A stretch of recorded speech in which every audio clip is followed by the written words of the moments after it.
Salut, désolé de déranger. Je bois juste un peu, c'est de l'eau.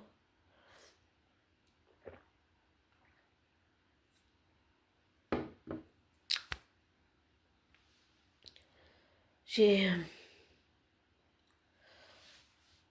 je parlais avec quelqu'un dernièrement. C'était une conversation très intéressante, même si c'était sous une vidéo, c'était très agréable. Et je remercie cette personne, même si je ne pense pas mériter cette personne à qui j'ai parlé sous une de mes vidéos. Et je lui ai expliqué que j'ai vu Thunderbolt, enfin New Avengers, et que, pardon, je me retrouvais, bon oui, en Bucky, mais pas comme beaucoup disent en Yelena. Non, c'est pas Yelena en qui je me retrouve. C'est plutôt Bucky, mais aussi beaucoup en Robert, Sentry, and Void, et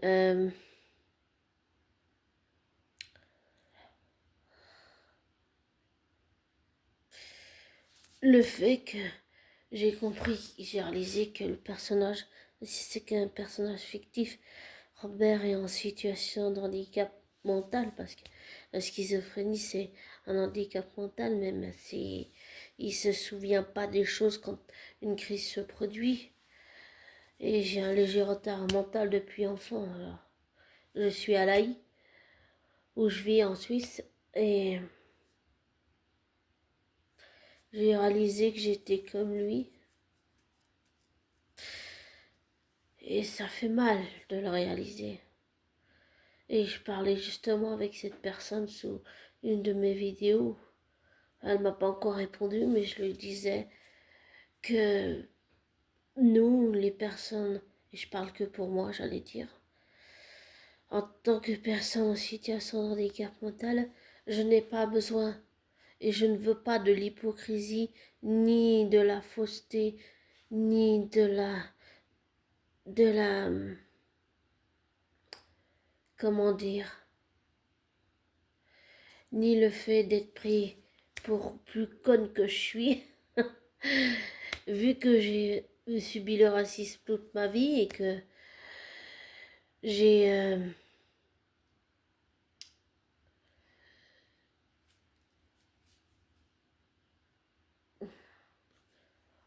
quelqu'un m'a dit que cette personne a dit, c'était quelqu'un des personnages qui m'a dit qu'elle me trouvait bête et naïve, un ancien collègue de boulangerie à laquelle je travaille plus, des personnages où j'étais avant.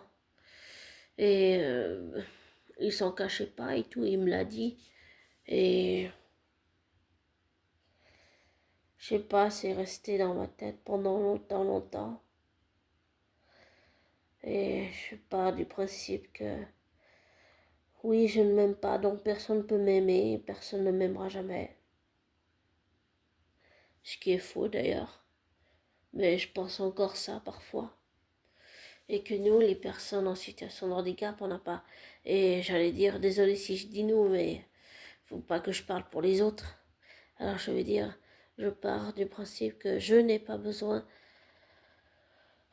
d'être, par exemple, qu'on dise à une personne, ah, t'es très belle, et puis penser dans sa tête, genre en arrière-pensée, ah, mais qu'est-ce qu'elle est bête, qu'est-ce qu'elle est stupide, c'est qu'une pétasse, une merde, elle devrait aller elle devrait aller disparaître, qu'on la revoie plus jamais. Des choses comme ça. Je dis ça parce que on sait jamais. Ça peut très bien arriver.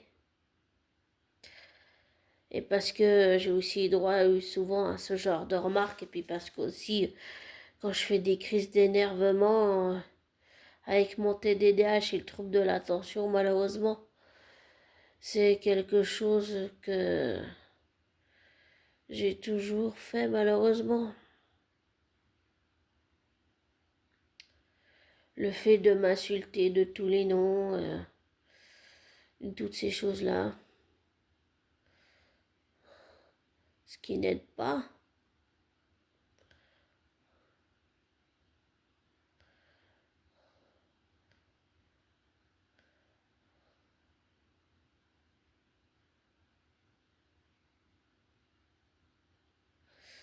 Et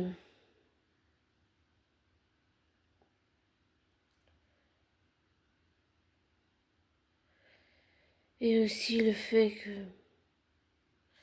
Désolée, j'ai du mal à trouver mes mots.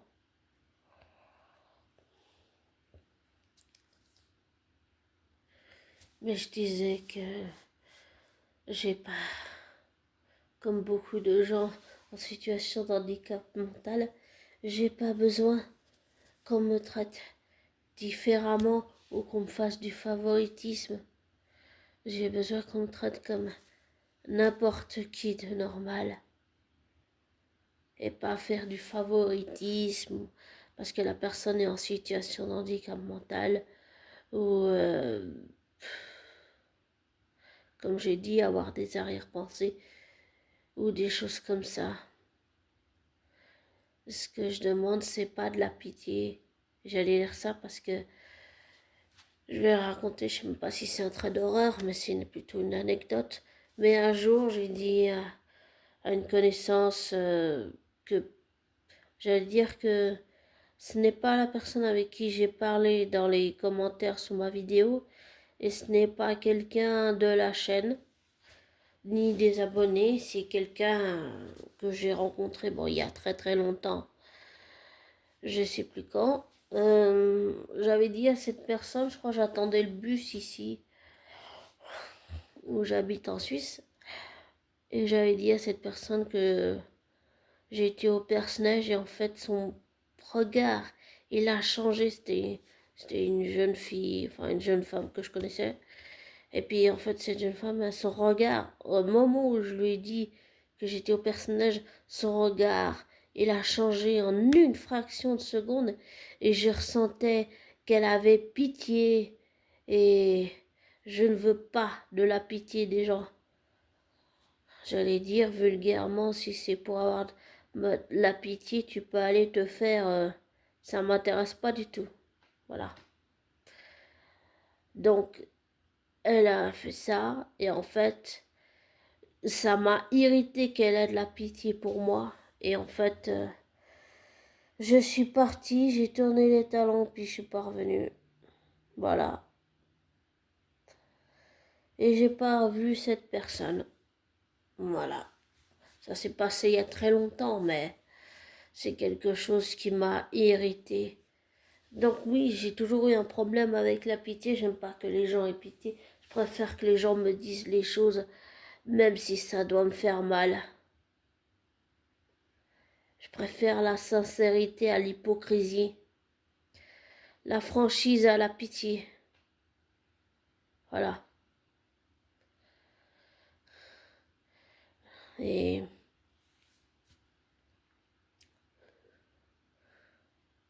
2 minutes, je bois juste un peu d'eau.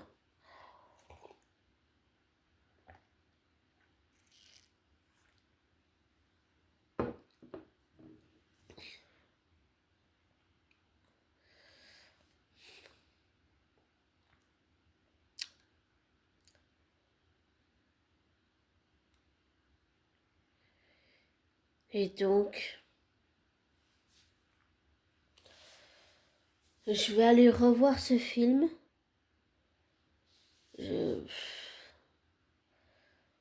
Et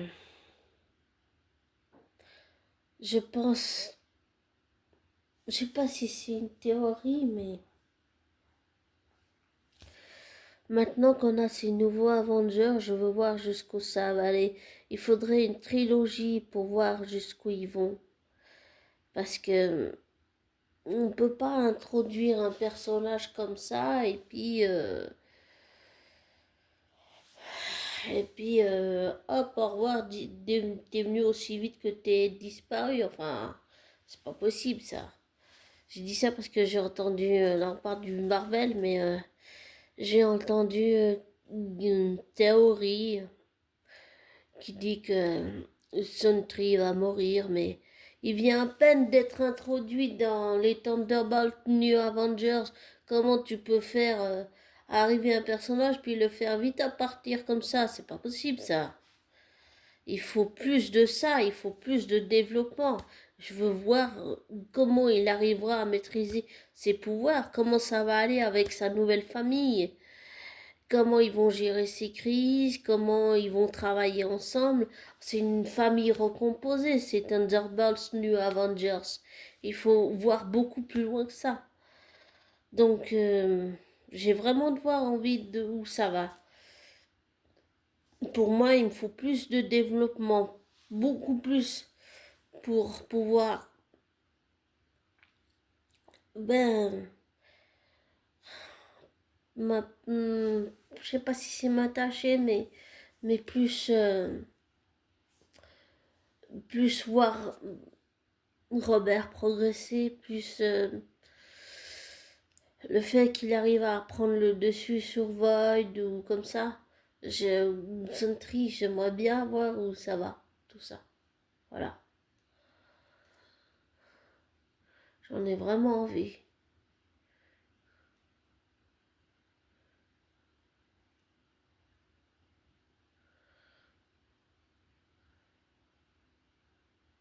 Et pour en revenir à ce que je disais, oui, j'ai vécu... pardon.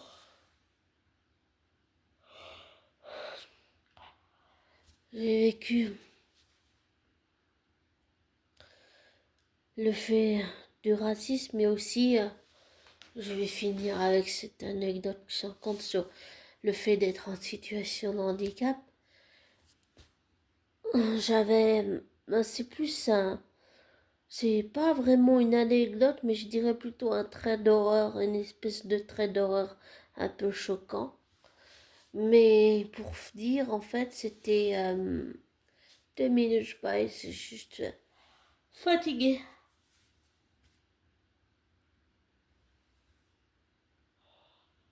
Pardon.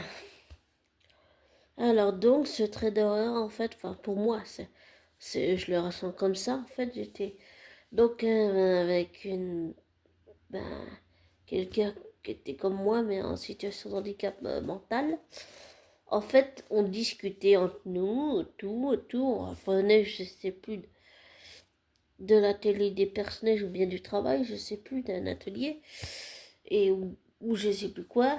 Et en fait, cette personne que je connaissais discutait avec une personne, dit, comme on dit, quelqu'un de lambda, quelqu'un de normal, qui donc n'est pas en situation de handicap mental ou physique.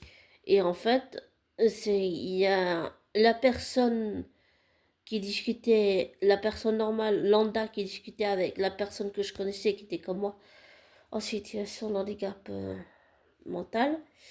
En fait, cette personne normale était accompagnée d'une jeune fille belle, africaine.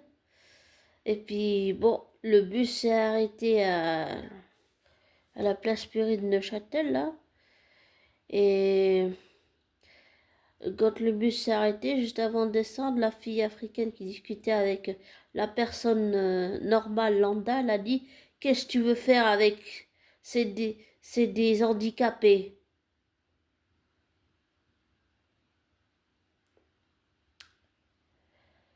Ça m'est resté. C'était choquant. Et donc, cette fille a dit ça. Et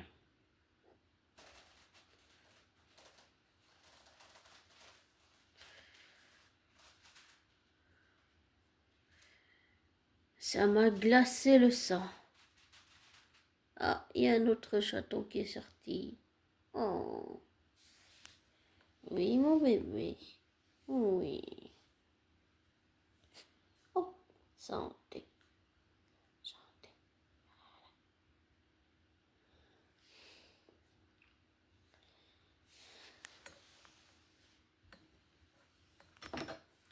Désolée pour le bruit. Non, tu sautes pas dessus. Attends. Je vais juste voir si... Parce que des fois, Yvon, il veut... Et soit il veut se mettre sur le canapé, puis l'avoir pour lui tout seul, pardon. Soit il veut me sauter dessus. Et finalement pas.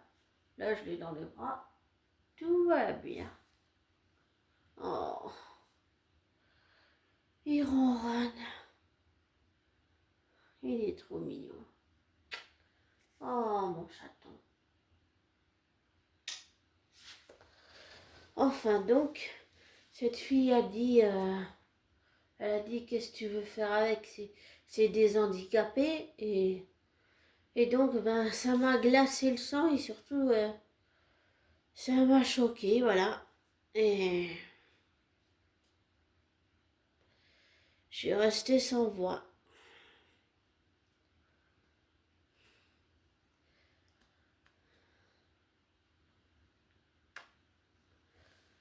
Oui, mon chaton. Tu veux dire quelque chose dans l'audio aussi? Hein? D'accord. Attends 2 minutes.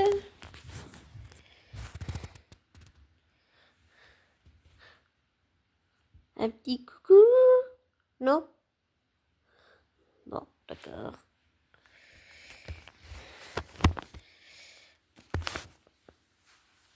Enfin, voilà ce que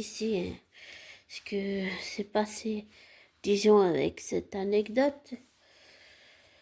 Et ouais, c'est quelque chose qui m'est resté mentalement, c'est quelque chose de négatif qui est resté pendant longtemps, longtemps, longtemps. Vraiment longtemps.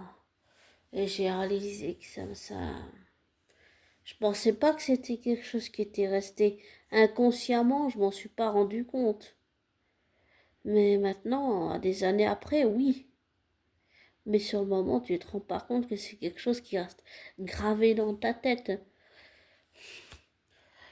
Et, et donc, depuis ça et depuis cette expérience que j'ai vécue avec... c'était 2 personnes différentes, 2 jeunes filles qui ne se connaissent pas, hein, je précise. Mais ça s'est fait comme ça. Et puis, avec ces 2 personnes-là, les deux, je les ai jamais revues, ces deux jeunes filles-là. Mais oui, c'était choquant, c'était... Ça montre que...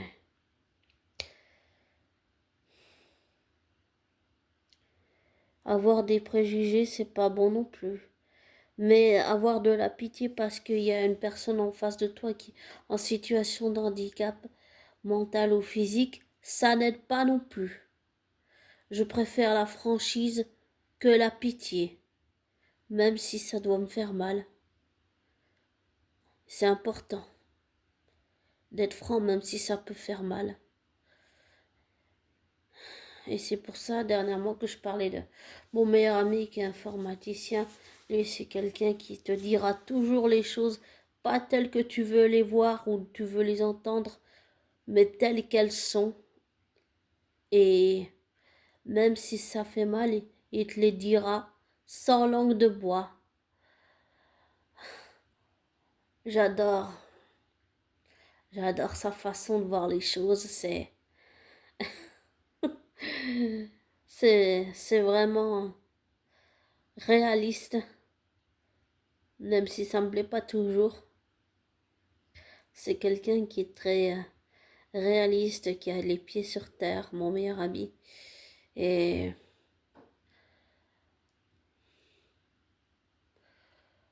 je le remercie d'être là. Et je remercie aussi cette personne avec qui j'ai parlé dans les commentaires sous une vidéo. C'était très sympa et très agréable.